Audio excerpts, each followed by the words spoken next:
आठवां अध्याय। वैशाख मास में अन्नदान न करने का एक इतिहास मैं तुमसे कहता हूँ। रेवा नदी के किनारे मेरे पिता पिशाच हो गए थे। वे भूख और प्यास से शिथिल होकर अपना ही मांस खाते थे। छाया वाले वृक्ष के न मिलने से उनकी दशा बहुत बुरी हो रही थी। पहले जन्मों के संचित बुरे कर्मों से उनकी कठन नली का छिद्र बहुत सूक्ष्म हो गया था, जिससे उनको बड़ी पीड़ा होती थी। कुएं, बावड़ी और तालाब का जल उन्हें विष के समान लगता था। मैं गंगा यात्रा को जा रहा था।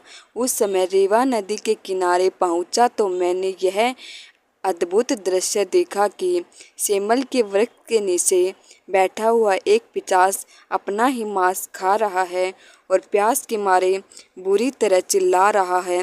वह मुझको देखते ही मारने को दौड़ा, परंतु मेरे तेज के सामने वह हताश हो गया। मुझे उस पर दया आई और मैंने उससे कहा, हे पिशाच, डरने का कोई कारण नहीं है।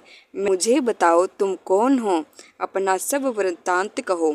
मैं तुमसे शीघ्र ही इस दुख से छुड़ा दूंगा।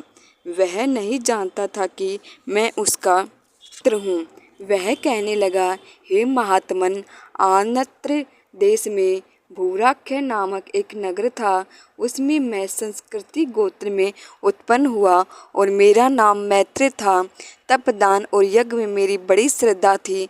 मैंने संपूर्ण विद्या पढ़ी और पढ़ाई, परंतु वैशाख मास में कभी अन्नदान नहीं किया।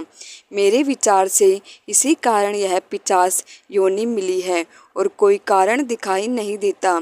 मेरा पुत्र श्रुतिदेव नामक बड़ा विद्वान और धर्मात्मा है। तुम उससे जाकर कह देना कि तुम्हारा पिता वैशाख में दान न देने के कारण पिशाच योनि में रेवा नदी के किनारे बैठा हुआ अपना ही मांस खा रहा है। मैं अपने पिता की यह बात सुनकर दुख के कारण रोता हुआ उनके पैरों में गिर गया और कहने लगा, हे पिताजी, मैं तुम्हारा पुत्र हूँ। देव योग से यहाँ आ गया हूँ। अब आप आज्ञा दीजिए, मैं वही कार्य करूँगा जिससे आपका यह दुख दूर हो। तब वह बड़ी प्रसन्नता के साथ कहने लगे, हे पुत्र, यात्रा करके शीघ्र घर जाओ और मेरा मेष संक्रांति में स्नान करके भगवान विष्णु के निमित्त अन्न आदि किसी श्रेष्ठ ब्राह्मण को दान दो, जिससे सहकुटुम्ब मेरी मुक्ति हो जाएगी। मैंने तीर्थ यात्रा करके घर वैशाख मास में अन्नदान नहीं किया। तब मेरे पिता पिशाच योनि से मुक्त हो मुझे आशीर्वाद देते हुए विमान में बैठकर बैकुंठ लोक गए।